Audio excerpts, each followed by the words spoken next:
It's truly an honor to be here. I actually grew up in Niagara Falls, New York, so it's nice to come back and visit a little bit. So this evening, you have a handout. You should have that.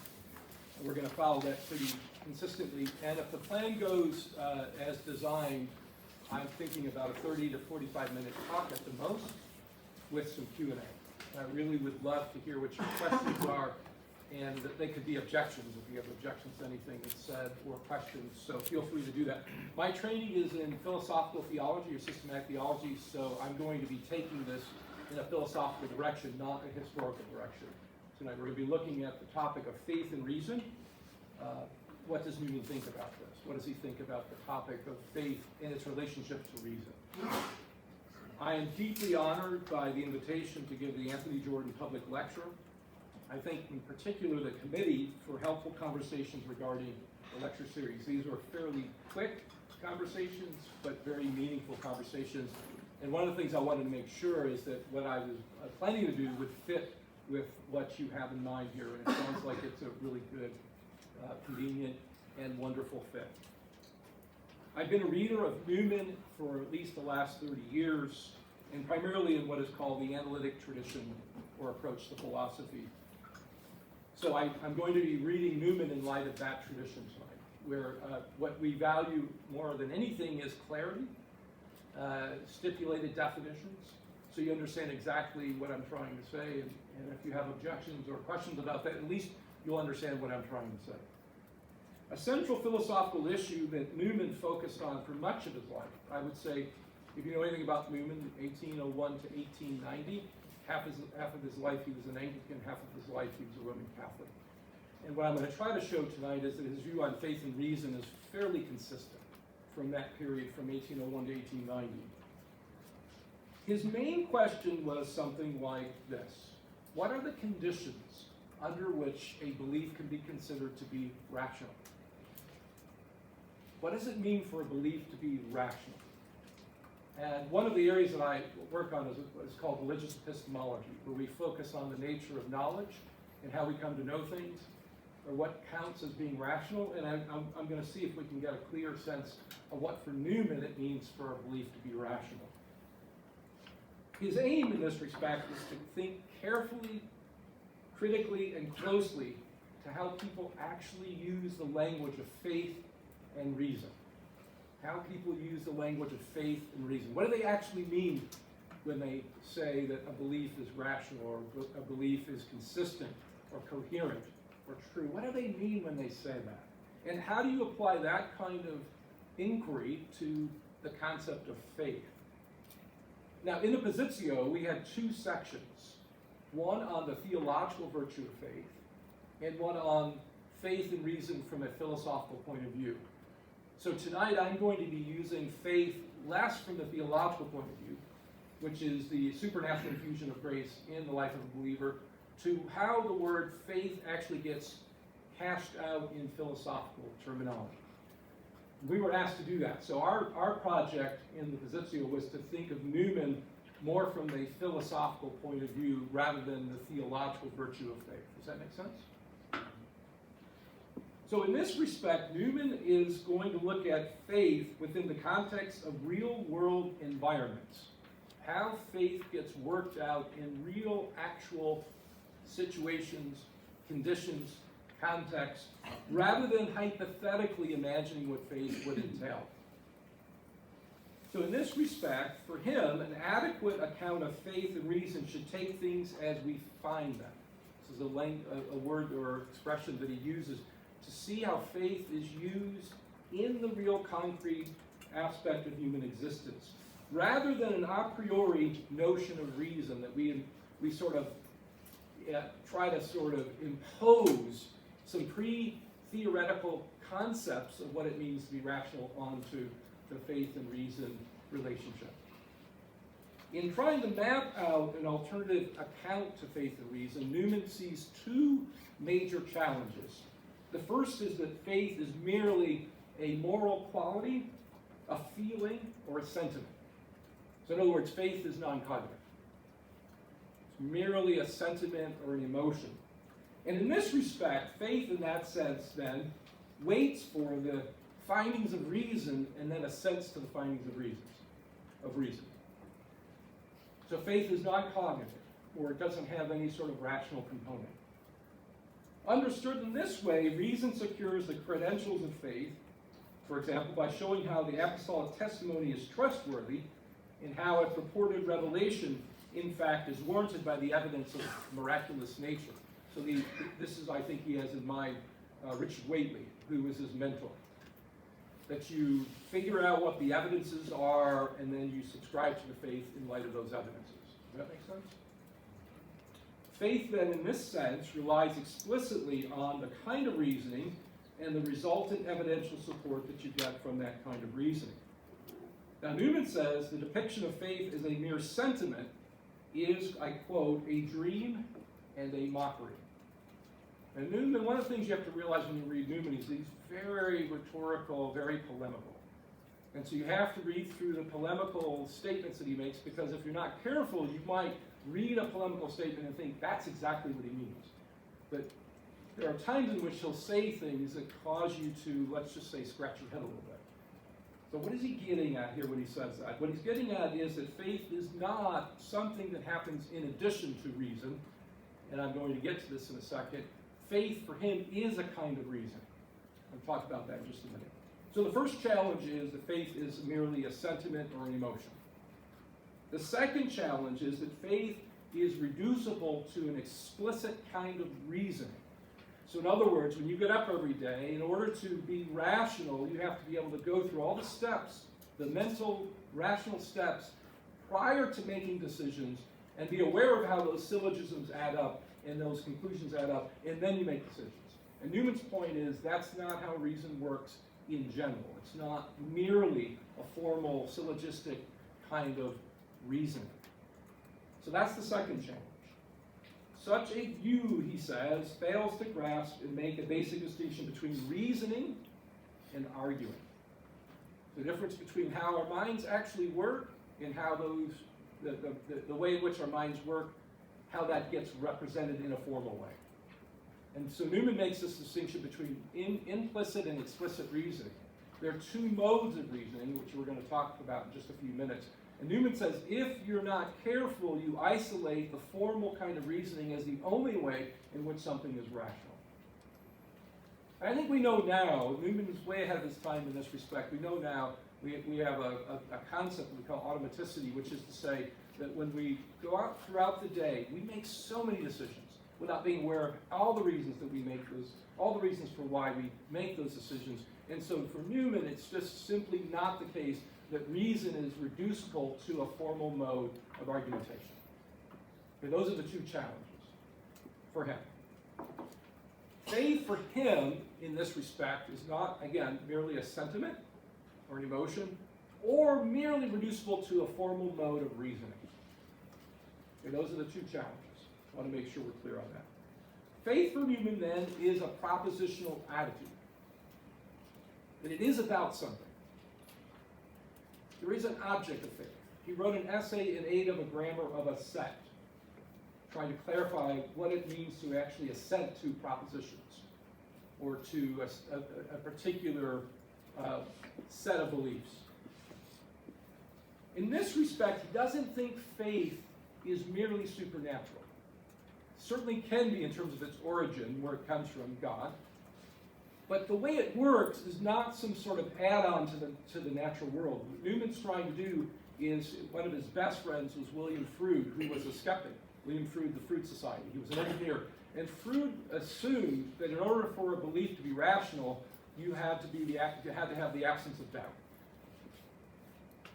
We get this from René Descartes all the way back at least to the 17th century. And Newman is going to show that that's not the kind of faith that he's talking about. A faith without probabilities. And we'll get into that in just a minute. The point here is for Newman that faith is based on probabilistic grounds or probabilities. For example, we believe, raise your hand if you believe one day you will die. Okay? How many of you believe there's an external world? A world outside your mind. Do you have to demonstrate those propositions to believe them? Okay. So this was what Newman was pointing out, or that Great Britain is an island. He says, such beliefs receive unqualified acceptance, meaning we get up in the morning and we look out the window. Even David Hume said, even though he wasn't sure there was an external world, he still opened the door. Because there's a sense in which we assent to propositions without having what I would call conclusive evidence. By conclusive evidence, meaning some kind of absolute proof. And what Newman tries to show is that it's very standard in the actual world for people to assent to things without having absolute certainty. In the broadest sense, then, reason for Newman is a natural faculty that draws conclusions from premises. That's just basically how it works. The senses give us direct knowledge of the material world. Newman, in some sense, is an empiricist. Not metaphysically, but epistemically. Whereas knowledge by reason is attained beyond, quote, the range of sense, and thus indirectly. So, in other words, if you're going to have knowledge based on reason, it's going to be indirect rather than direct. You're going to draw inferences from things you have access to in the material world. Reason, he says, proceeds from things that are perceived to things which are not, the existence of which it certifies to us on the hypothesis of something else being known to exist, in other words, being assumed to be true. So Newman's then conclusion is, if reason is understood in this way, that this direct and indirect distinction, faith then may be construed as a process of reasoning in which we accept things as real, which the senses do not convey directly, upon previous grounds. It is an instrument of indirect knowledge concerning things external to us. So these are the preliminaries that are in your handout, the first preliminaries. What is Newman objecting to? The two distinct challenges. Faith is an emotion. Faith is based on some kind of explicit, formal kind of reasoning. And that what faith is more of like a propositional attitude that we have as human beings. And that reason is a way in which we navigate in the world, but not necessarily directly. Right? Those are the preliminaries. Second point. I changed this to broadening horizons. Initially, I had modes of reasoning. I said, that sounds really slightly abstract. So I went with broadening horizons. You might say, well, that's still abstract. But what I mean by that is Newman is really taking the sort of standard approaches to faith and reason and expanding the possibilities for understanding or broadening the horizons of what we take to be faith and reason. So that's what I want to do for the next section.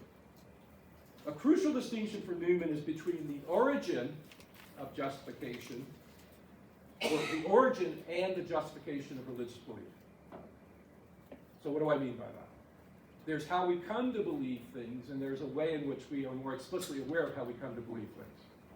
And so what Newman's wanting to distinguish is how the mind actually works and how we represent the working of the mind retrospectively. And if you're not careful, you blur the distinction between the origin and the justification of religious belief. And the only way you can justify religious belief is you can come up with explicitly all the reasons for why you believe P or a proposition. And then if that's the case, you're really bracketing off how the mind actually works.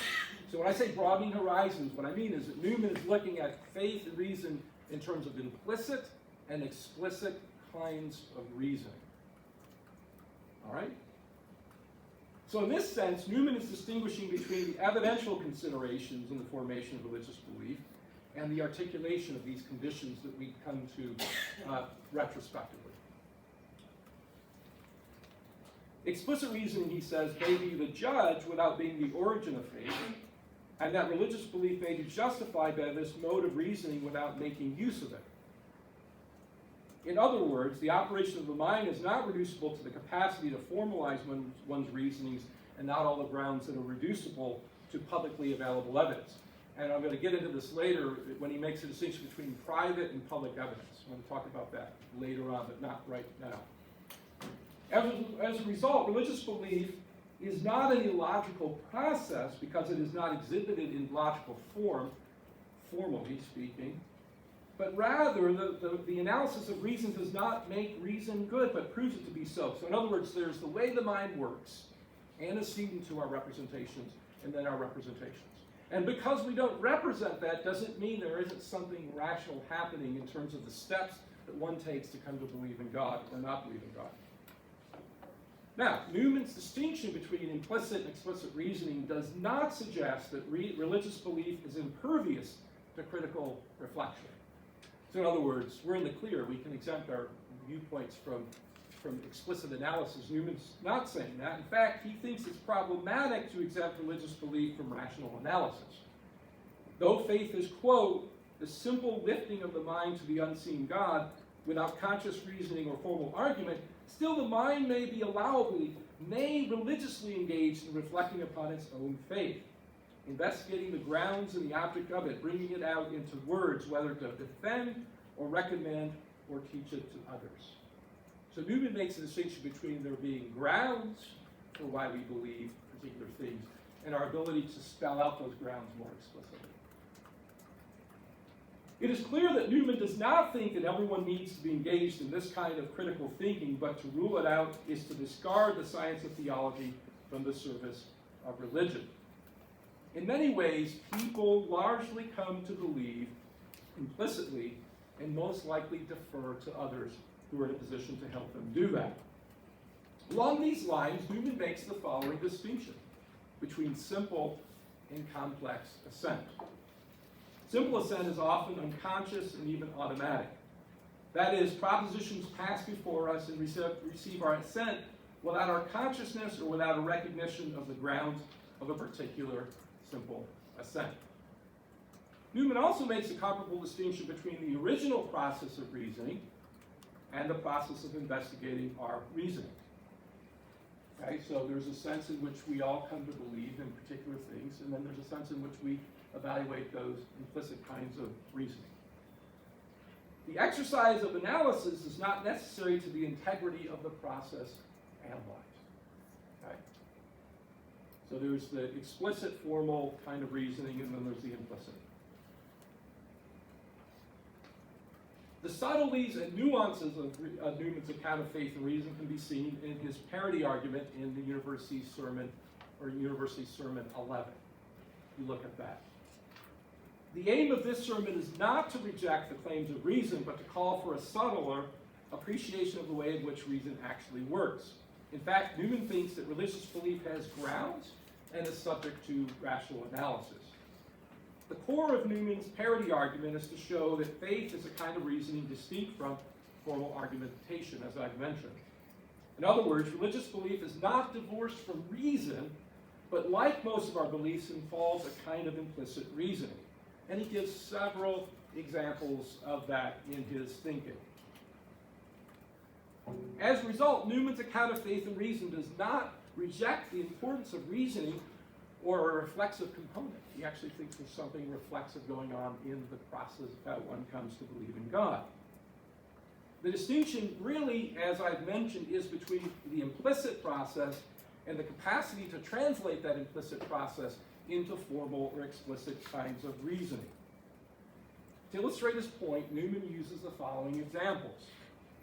We have a number of ways of forming our beliefs: sense perception, memory, reason.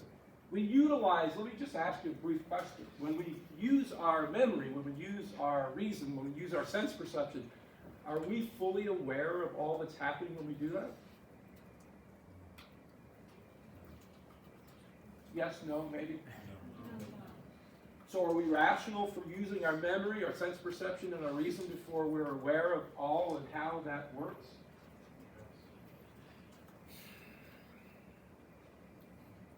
Yes? Yes. So are we rational for doing that? Yes. Okay, so that's Newman's argument. There's no appeal beyond our cognitive faculties, our nature, our practices, to which we all find ourselves committed. That is, we start with our cognitive belief-forming practices, and that's how we come to the conclusions we do or have. Moreover, most beliefs that people have are on ground or are grounded, meaning we have reasons for why we believe what we do. We trust sense perception as a reliable belief-forming process, though it may deceive us at times. The same applies to memory and reason, as I've mentioned. The important point that Newman seems to be making is that faith, in fact, does have grounds. As he points out, faith cannot exist without grounds or without an object. So the question is not, does faith have grounds? In fact, the question is are the grounds of faith, are they actually adequate? Are they rational? Are they coherent?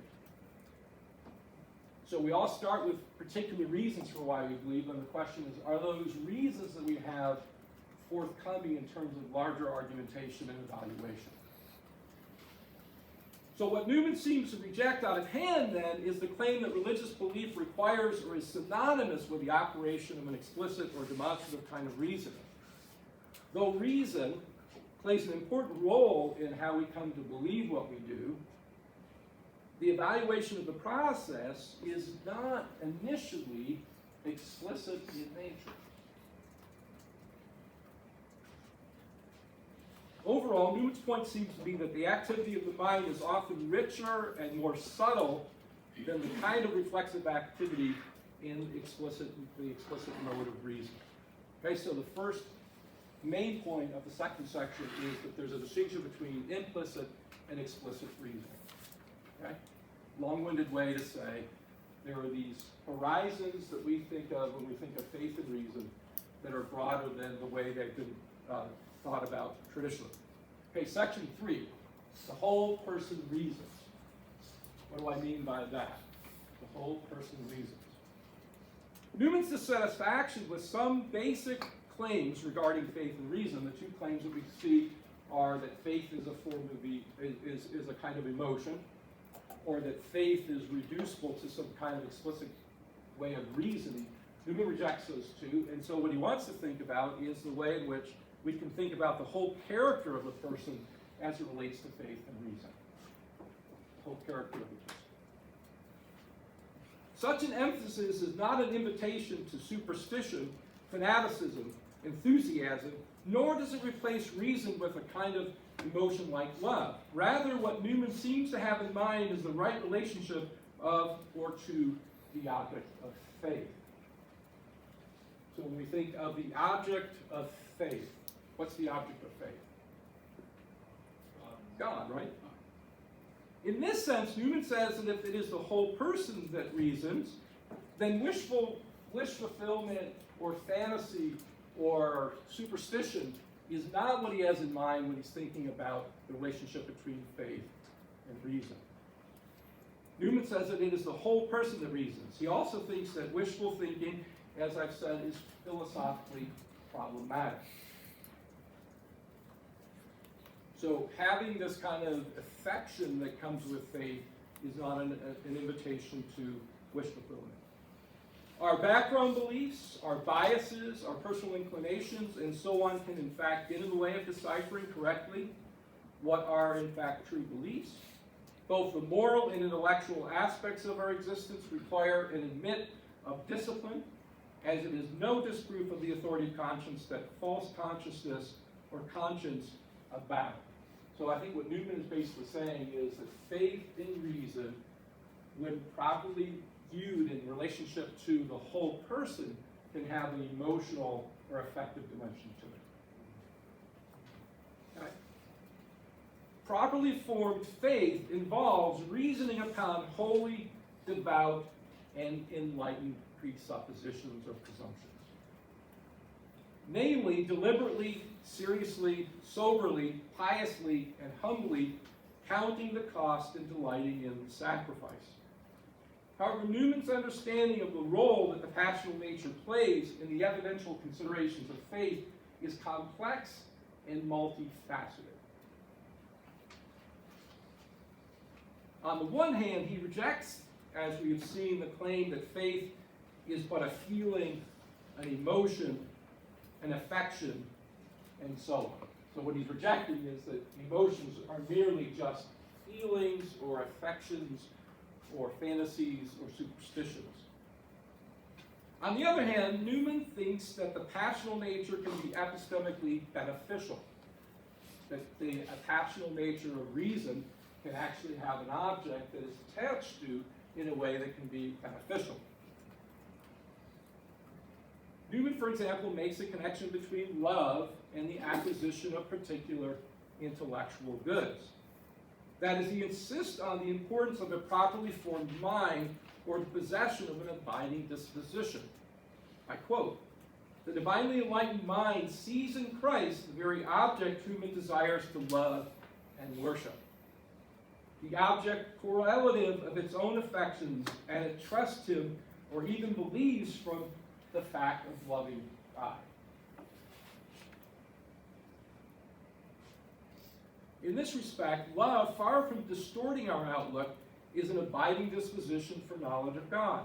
To say that love is the parent of faith is true if by love is meant that the desire for the knowledge and drawing towards the service of our Maker is in fact the case. So Newman's point is, if there's an object of faith, that object, what the emotions do is the emotions enable us to track with the object of our faith.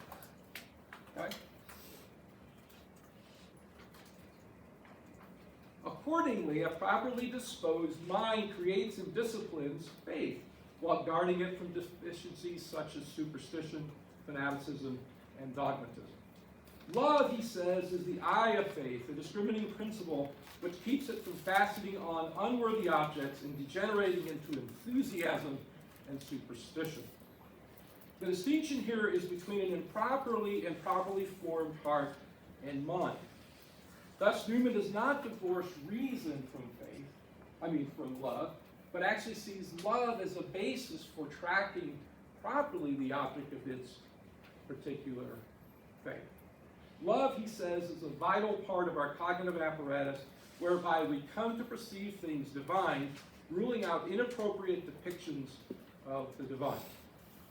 So I think for Newman, faith and reason are related, and faith is an implicit kind of mode of reasoning, and faith can also entail a kind of holistic approach to the relationship between cognition and emotion. Right? Fourth point, evidential connections. One of the most crucial aspects of Newman's philosophical thought is his insistence on the indispensable role that judgment plays in how we come to believe what we do as Christians. So, what does it mean for us to appeal to judgment? This is the word that Newman used, or the two words he used, the illative sense. The illative sense is this capacity to render judgments as those judgments are related to the evidences that we consider to be important for our particular belief or faith. One of the most crucial aspects of Newman's philosophical thought is his insistence on the indispensable role that judgment plays in weighing various pieces of evidence and seeing how the various pieces of evidence that are diverse and complex in nature are related to one another, and how those pieces of evidence actually lead to the conclusion related to our beliefs that we have in relationship to God. We have the capacity to form beliefs based on broad-scale inductions from numerous and disparate lines of evidence. The illative sense in this sense is not some secret capacity, some supernatural capacity that's added on to our natural dispositions, but is in fact a part of our nature that needs to be developed, modified, and formed. Without doing exact calculations, our minds are capable of summing up a great deal of evidence and believing in its direction. I quote, "Nor again is it by any diagram that we are able to scrutinize, sort, combine the many premises which must first run together before we answer duly a given question. It is the living mind, or as I would put it, the illative sense, that we must look for the means of using correctly principles of whatever kind, facts or doctrines, experiences or testimonies, true or probable, and of discerning what conclusion from these is necessary, suitable, or expedient, when they are taken for granted. In this respect, the illative sense provides a mental comprehension of various pieces of data, reflecting a clear and rapid act of the intellect, always, however, by an unwritten summing up." So what Newman is basically saying is that the illative sense, as a form of judgment, takes a lot of, or various pieces of data and evidence, brings those together, and renders a judgment in a snap kind of fashion. That's the idea of a sense. And the illative is the capacity to draw inferences. And those inferences that we draw are so automatic and so implicit, and when they come together, they form what he considers to be, hopefully, an informed judgment. There's also a regulative aspect of the illative sense in terms of inquiry, deliberation, and argument about concrete matters. It plays a formative role in the process by which people conduct arguments, opening in the beginning, middle, and all of which verbal discussion and inquiry in every step of process happens. So what Newman is basically saying is the illative sense, which is this capacity to judge, is happening in the beginning, in the middle, and the end of an argumentation or of an argument, or how we're sizing up what's going on in particular situations evidentially. Now, there are two readings of Newman on this. One is that Newman is an anti-evidentialist, which I don't think is correct. I think Newman's rejecting a particular kind of evidentialism, which is to say that when I assent to a proposition, in order for me to be rational, I have to have the preponderance of evidence to support that. I think what Newman is saying is we're not always explicitly aware of all the evidence that's entailed in why we come to believe what we do. So I would call Newman a modest evidentialist in this respect. That he thinks that evidence is important. Evidence is a very important fact of how we come to believe in God, but it's not always explicitly and formally at your disposal in a publicly accessible way. Here's a quote from Newman. The mind ranges to and fro, spreads out, and advances forward with a quickness which has become a proverb, and a subtlety and a versatility which baffle investigation.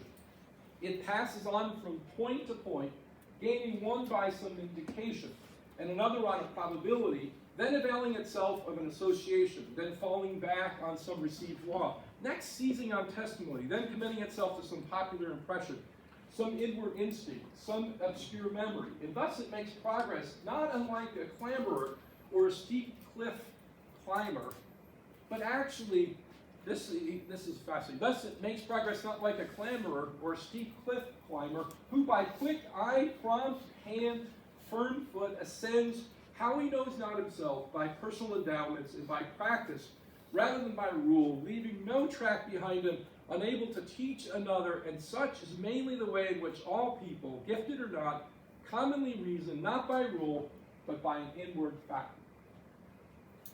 So that's a long-winded quote, basically to say that when we come to believe in particular things, we're looking at so many aspects of a situation, like a mountain climber. We're not aware of all the steps that we're making, but nevertheless we're making these steps. And we're pretty seasoned at that. We're pretty rational at that. We're pretty formed in that respect. We have a lot of background beliefs, a lot of training that helps us to make those kinds of judgments. This quotation anticipates Newman's account of the illative sense in the Grammar of Assent, and his understanding of the convergent, though informal, nature of reasoning and assessing various pieces of evidence. Okay, so what I've tried to do in this talk is to do at least four things. First one is to show that Newman's operating with some very basic preliminary definitions of faith and reason. Secondly, he's trying to figure out what it means to distinguish between implicit and explicit reasoning. And he's thirdly trying to look at a more holistic approach to faith and reason as it relates to the importance of morality or character or emotions. And then lastly, Newman is operating with a kind of what I would call evidentialism, or at least some kind of notion of a particular sense or distinction between public and private evidence. Here's a quote from him on that to close the section. The evidences are for public disputations and lectures in the schools, but the faith and reason of which I speak are subjective, private, personal, and unscientific. The mental acts of every Christian whatever, except when they are merely hereditary and mechanical, and therefore unworthy of the name. This, then, is the thesis which I shall make the occasion of an essay, which is the Grammar of Assent, upon the nature of personal evidence on which the means, or on which the mass of Christians individually believe. So what I think Newman's trying to say is, in ordinary, everyday existence, Christians have reasons for why they believe in God. They're not always transparent in terms of formal argument. They're not always made clear in terms of publicly available evidence. So if somebody comes to believe in God and somebody else doesn't come to believe in God, the point is not, hey, show me what your evidence is. Clearly, you can try to demonstrate to somebody why you believe what you do, but nevertheless, you probably have reasons for why you believe in God, whether it's testimony, personal experience, intuition, the tradition, religious experiences. And so Newman's point is those count as evidence unless evidence only means how that gets translated in a public third-person perspective. Okay? So, 4 dimensions to faith and reason. 1, Newman thinks that there is an implicit, explicit kind of reasoning. He's not downgrading the explicit. He's just saying that's not the only game in town. Secondly, there are considerations that we have, that we bring to the table, that count as rational considerations for why you believe in God. For example, sanctity. So imagine if you meet someone who lives a very holy and pious life, and as a result of that, you come to believe in God. That would be a consideration that's evidential. Now, it may not be forthcoming in terms of persuading somebody who's not had that. As we've seen, Newman emphasizes the informal nature of reasoning and the ways in which our reasoning is shaped by antecedent considerations.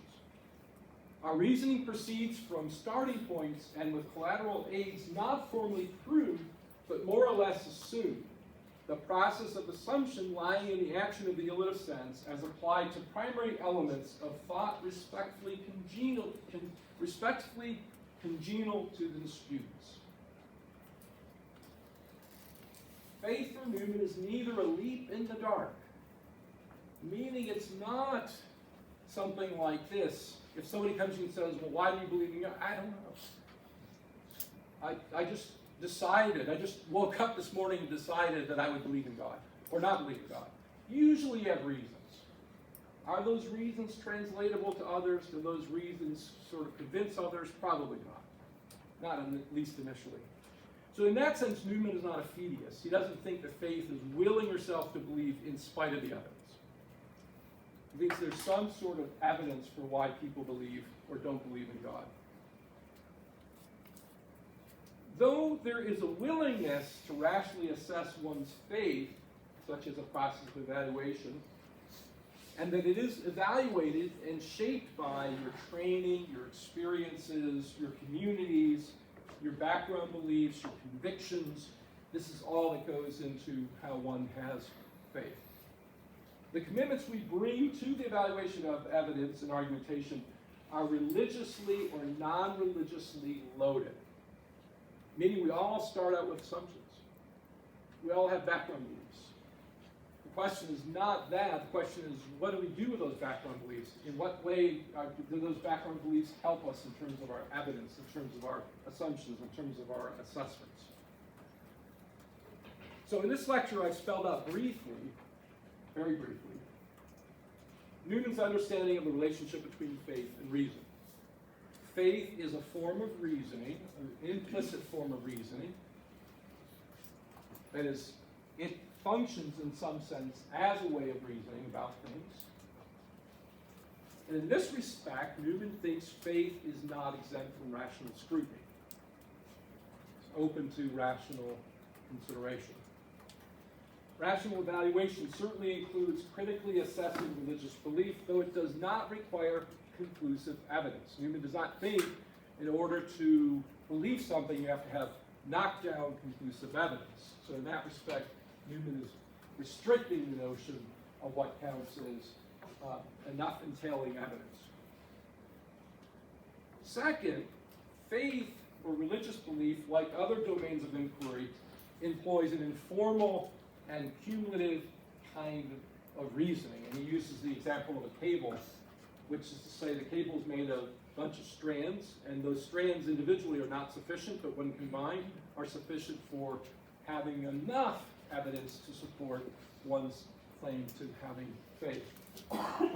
And then third, Newman thinks that judgment plays an absolutely crucial and indispensable role of how we make sense of things, of how we add up all the evidence and how we come to the conclusions we do. So what are some implications in light of Newman's thinking as a figure that's getting a lot of consideration, not only in the Roman Catholic Church, but in the world at large? First, Newman's account needs to be incorporated into the more contemporary discussions of faith and reason, not just within the Christian tradition, but in the broader world. And that is actually happening in some projects that I've been working on, where people are actually coming to Newman, some from a perspective of faith, some from a perspective that's not necessarily informed by faith. And they're trying to figure out, does Newman's thought fit into the category of fideism, rationalism, quasi-fideism? These are the sort of the terminology people are using now to talk about Newman on faith and reason. In print, I've been clear in my assessment. I think Newman is what I would call a soft rationalist.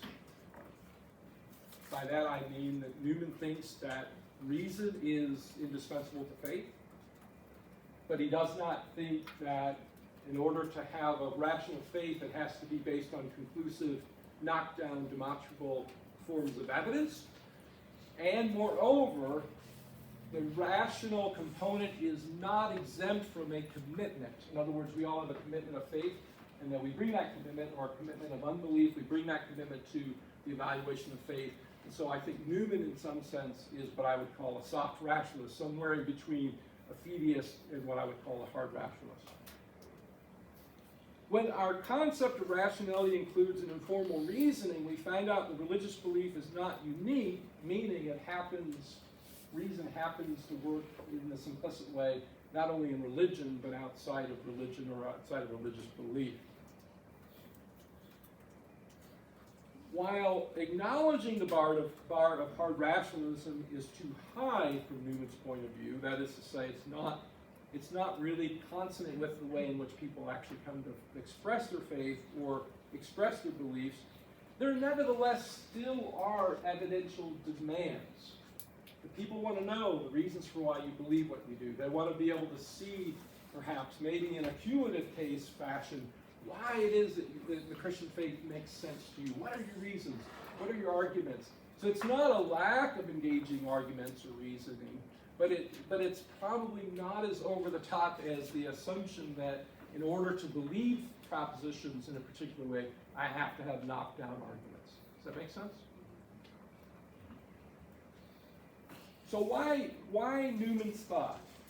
Why in the 21st century are we thinking about, and why am I lecturing about John Henry Newman, a person who lived from 1801 to 1890? I think Newman carves out in a very fascinating way a world in which faith is both rational and set up in light of particular commitments that don't fit either the fideist position or the, what I would say, the hard rationalist position.